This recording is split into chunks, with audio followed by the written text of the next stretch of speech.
Wir haben jetzt so -2 Grad. Wikinger. Auf geht's ins Eiswasser. Dieses Gefühl der Verbundenheit ist irgendwie einmalig. Es könnte brennen.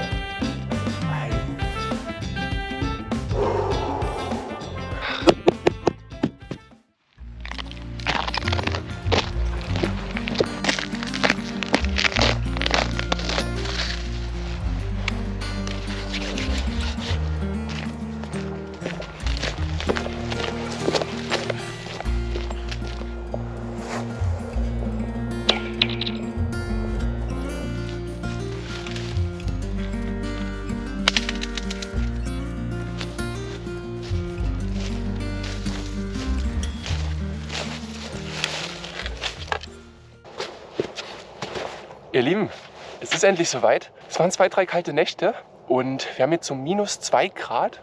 Und das ist natürlich ideal, denn ich habe mich lange auf dieses Mikroabenteuer gefreut. Es geht zum Eisbaden. Ihr seht, ich bin am Gewässer. Die ersten Nebenärme der Elbe waren jetzt schon bedeckt mit Eis. Hier ist es leider nicht so, aber trotzdem ist es schönes, kaltes Wasser. Und ich werde euch einfach mal ein bisschen was zum Eisbaden erklären.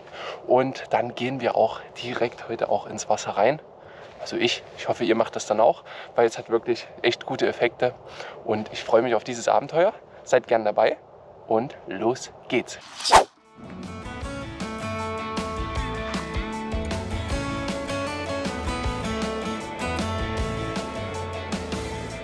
Jetzt kommen tatsächlich so ein paar Schneeflocken, das war auch angekündigt. Aber sind noch ganz, ganz klein. Vielleicht wird es ja noch mehr. Das würde dem Video echt schön Charakter geben. Genau, hier geht es jetzt ins Wasser. Ich mache jetzt erstmal die erste kleine Fühlung mit den Händen und dann schauen wir mal, wie es ist. Oh ja, das könnte brennen. Aber schön.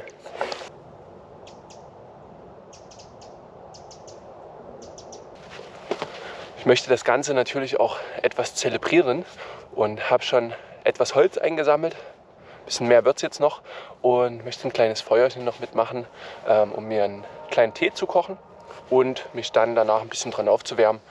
Finde ich einfach schön, das jetzt hier an dem Morgen so zu genießen. Man braucht nicht viel Zeit, so ein kleines Feuerchen, dann rein ins Wasser, Tee trinken. Da freue ich mich echt drauf. Während ich jetzt noch etwas Holz suche, möchte ich etwas zum Eisbaden erzählen. Ich mache das jetzt schon seit 2, 3 Jahren. Tatsächlich auch mal so einen Tageskurs gemacht, das kann man lernen. Die sogenannte Wim Hof Methode. Wie schön jetzt die Sonne rauskommt. Genau, die sogenannte Wim Hof Methode. Dabei lernt man den Körper zu kontrollieren, vor allem den Geist zu kontrollieren. Das geht sehr, sehr gut über die Atmung. Das Training beinhaltet, wie gesagt, die Atemtechnik, dann die innere Einstellung zur Kälte und so das Commitment mit der Natur, also diese Verbundenheit mit der Natur. Das war ein sehr, sehr cooles Training. Das hatte ich zusammen mit dem Michel gemacht, der im letzten Video auch war. Und seitdem machen wir das eigentlich regelmäßig im Winter. Und ich kann das nur empfehlen, es ist eine der schönsten und intensivsten Erfahrungen, die man so mit der Natur, in der Natur haben kann.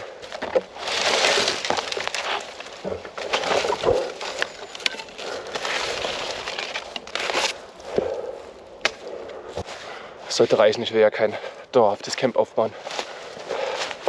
Diese Zeit im Eis bringt natürlich eine enorme mentale Stärke und es bringt einen auch dazu, aus der Komfortzone rauszugehen, in der wir uns hier immer so bewegen und wirklich auch mal sich zu überwinden.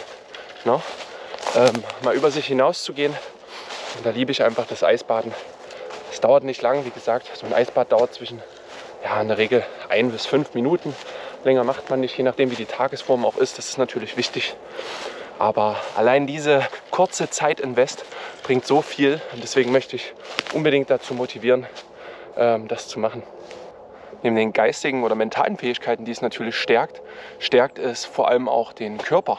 Denn diese Zeit im Eis ist maximaler Stress für den Körper und akuter Stress, also nur kurz andauernder Stress, ist sehr, sehr wirksam. Das nennt man Hormesis, also einen hormetischen Reiz. Ein kurzer Stressor, der den Körper stärkt, wo er gut hervorwächst. Und im Vergleich zu chronischem Stress, den wir oft so im Alltag haben, dieser andauernde Stress, ist so ein akuter Stress durchaus stärkend für den Körper. Ich hoffe, ihr seht hier die Schneeflocken, die hier so runterfallen. Es sind immer mal so ein paar Stück, aber irgendwie hat es eine coole Atmosphäre. Da liegt eine Schneeflocke. Ihr seht sie, oder? Jetzt fliegen welche vorbei. Ach, herrlich. Und diese Stärkung passiert auf ganz, ganz unterschiedlichen Ebenen. Einerseits werden sehr intensiv viele verschiedene Hormone ausgeschüttet, Glückshormone, Wachstumshormone, all das, was unseren Körper stärkt natürlich. Und außerdem regt es natürlich stark die Durchblutung an. Erstmal zieht sich alles nach innen zum Körperkern und danach geht der Körper in eine richtige Heizphase. Also das Gefühl nach dem Eisbaden ist durchaus, es dauert so ein paar Minuten, aber danach wird es sehr, sehr intensiv warm. Und das ist echt ein schönes Gefühl, wie einmal so eine Grundreinigung durch den Körper geht. Und das Letzte, was ich so wahnsinnig schätze, ist diese Verbundenheit mit der Natur. Das hatte ich jetzt schon gesagt.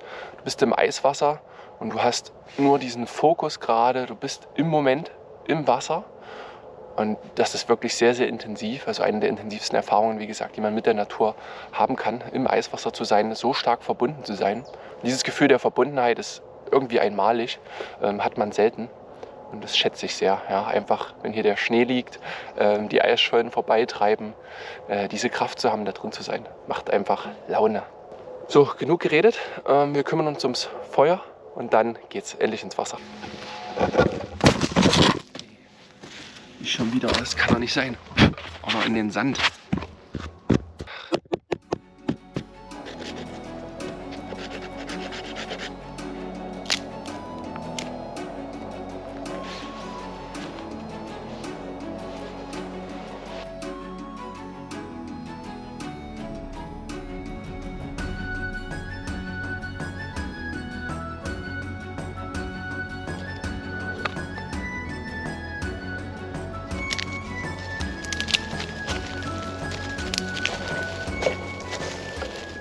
Das Holz ist alles ein bisschen nass. Ich habe jetzt verschiedene Größen vorbereitet mit schönem Zunder. Das sollte klappen. Hier habe ich jetzt in Wachs getränkte Pads zum Anzünden und dann starten wir das Feuer. Oh, das ging schnell.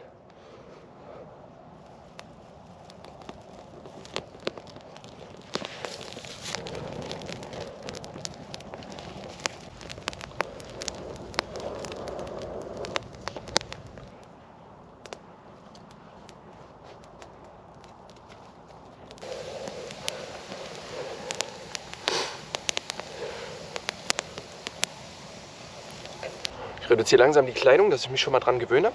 Jetzt werde ich noch meinen Tee vorbereiten, dass ich danach was Schönes Warmes habe. Da kommt jetzt Ingwer rein und eine schöne Chai-Tee-Mischung. Wir haben die Chai-Tee-Mischung. Sehr schön, ohne Teefilter. Einfach rein. Das wird dann mein Sieb. Das kennt ihr auch schon. Ein schönes Stück Ingwer.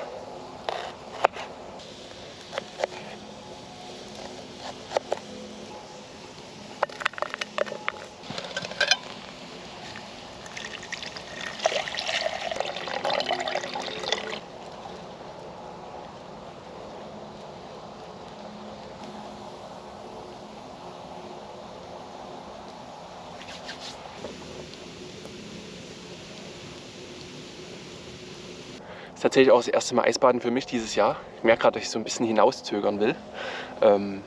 Aber es geht jetzt rein. Jetzt wird auch so ein bisschen eine dunkle Stimmung an das Feuer hier. Das ist schon, fühlt man sich wie so ein kleiner Wikinger. Okay, Sachen aus. Dann ein bisschen in die Ruhe gehen und rein ins Wasser. Ich bin übrigens nicht der Fan davon, schreiend ins Wasser zu gehen, reinzuspringen, reinzustürmen.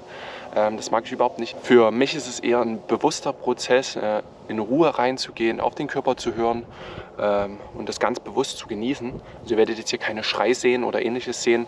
Oder ja, mag ich einfach nicht. Ich möchte dieses bewusste und ruhige Eisbaden. Das ist einfach cool und viel natürlicher.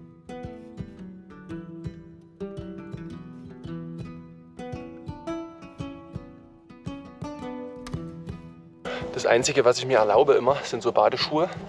Einerseits, natürlich hält es an den Füßen ein bisschen wärmer, weil wenn die tot sind, ist es mit dem Laufen dann unangenehm. Aber seitdem ich Angler bin, weiß ich, dass auch immer mal ein Angelhaken drin liegt und Zeug am Boden. Das ist mein einziger Luxus, den ich mir erlaube. Auf geht's ins Eiswasser.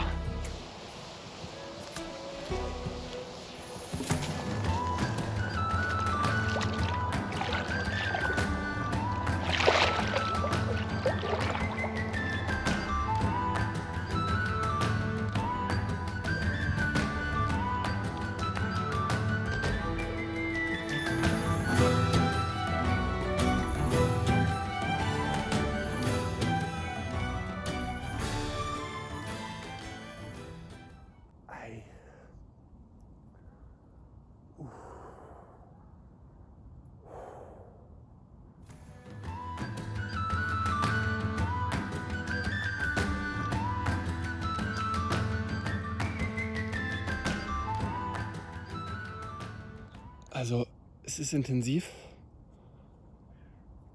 und reicht auch langsam jetzt. Jetzt seit 2 Minuten knapp drin. Merkt, dass es langsam durchwärmt.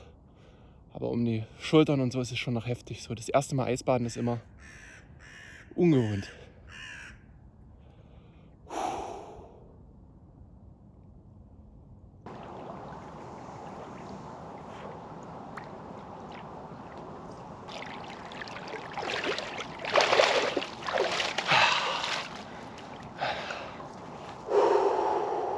Guckt euch mal die Haut an. Bam. Das ist die Durchblutung. Ich bleibe dann immer noch eine Weile ohne Kleidung, weil einfach der Körper von selbst lernen soll, durchzuwärmen. Jetzt habe ich hier natürlich noch das Feuer. Das werde ich dann danach nutzen. Mir ist jetzt auch schon wieder warm. Das Eisbad ist jetzt so knapp 2-3 Minuten her. Es wärmt alles gut durch und jetzt ist das schönste Gefühl. Jetzt habe ich dieses Gefühl der Verbundenheit und dieses starke innerliche Feuer. Ich merke gleich, wie das Testosteron hochschießt. Das ist cool. Und genau das Gefühl, was ich wollte. Im Wasser war es heute echt irgendwie intensiv, muss ich sagen. Vielleicht bin ich auch abgelenkt trotzdem durch das Filmen und war nicht so ganz bei mir. Aber ich wollte euch unbedingt mal mitnehmen und euch das zeigen. Die nächsten Male, ich mache es so einmal die Woche durchschnittlich, kann das nochmal deutlich bewusster werden und man gewöhnt sich dann auch wieder dran jetzt über die Saison.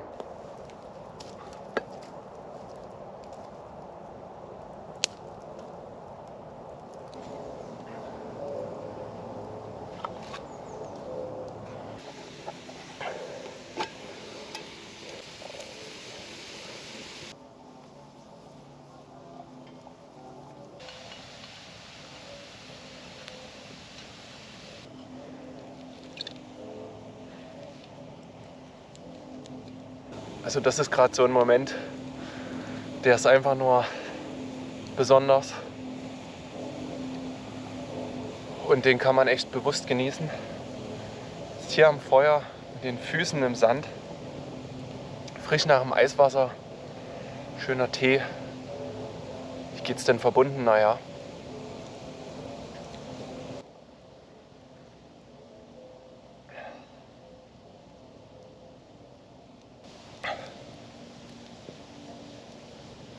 Dadurch, dass die Füße jetzt auch durch den Sand ein bisschen taub sind, merkt man, glaube ich, nicht, wenn die verbrennen. Ich merke gerade gar nichts. Oh doch. Das ist auch das, was ich immer erzähle, diese natürlichen Elemente. Ich habe jetzt hier die Infrarotstrahlung vom Feuer, die mir gut tut. Ich habe die Kälte vorher gehabt, diesen intensiven Reiz. Die Erdung, also die Verbundenheit mit der Natur, die Füße sind im Sand. Und das sind so diese Elemente und das stärkt wahnsinnig den Körper und gibt einfach wahnsinnig viel Glücksgefühle und lässt einen so ein bisschen auch wieder wie ein Mensch fühlen, wie ein Lebewesen. Ja, denn das steckt in uns. Wir sind nicht unbedingt die in Betonbunkern leben.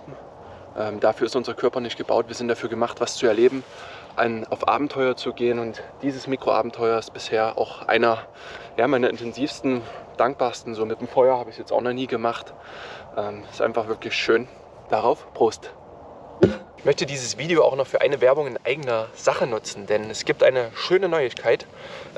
Und es ist zwar so, dass die Basis für all die Abenteuer, all die Erlebnisse, für so eine intensive Erfahrung ins Eiswasser zu können und die Kraft dafür zu haben, die Basis dafür sind funktionierende Mitochondrien.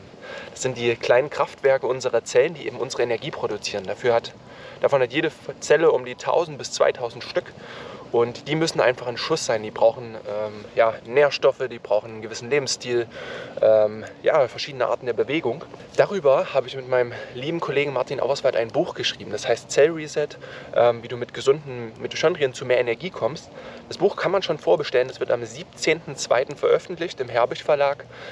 Ist quasi ein Printexemplar, bekommt man nach Hause geliefert. Und da lernt ihr von Grund auf, wie ihr müde Zellen zu energiereichen, starken Zellen macht, starke Mitochondrien. Zum Beispiel sind da auch so eine Sachen wie heute auch drin, das Eisbaden oder auch Infrarotlicht und auch ganz, ganz viele Tipps zu einer mitochondrienfreundlichen Ernährung, zu mitochondrienfreundlichen Lifestyle. Wichtige Nährstoffe, all das ist in das Buch gepackt und da haben wir uns sehr, sehr viel Mühe gegeben, das auf 144 Seiten verständlich, aber auch von dir zu schreiben. Ihr unterstützt den Kanal, wenn ihr dieses Buch vorbestellt. Am 17.02. wird es dann ausgeliefert in 2023. Wenn ihr das Video später seht, ist das Buch dann auch schon veröffentlicht und dann auch für euch zu erwerben. Für all die, die vorbestellen und die es überhaupt bestellen, ganz, ganz vielen Dank. Das bedeutet mir sehr viel. So, ich baue jetzt wieder ab. Hinterlasse wie immer alles so, wie ich es vorgefunden habe. Und dabei kann ich ein bisschen Ingwer kauen. Es wärmt dann noch mehr durch, aber mir ist von innen jetzt schon schön warm. So, das war's mit dem heutigen Mikroabenteuer, eigentlich Mini-Abenteuer.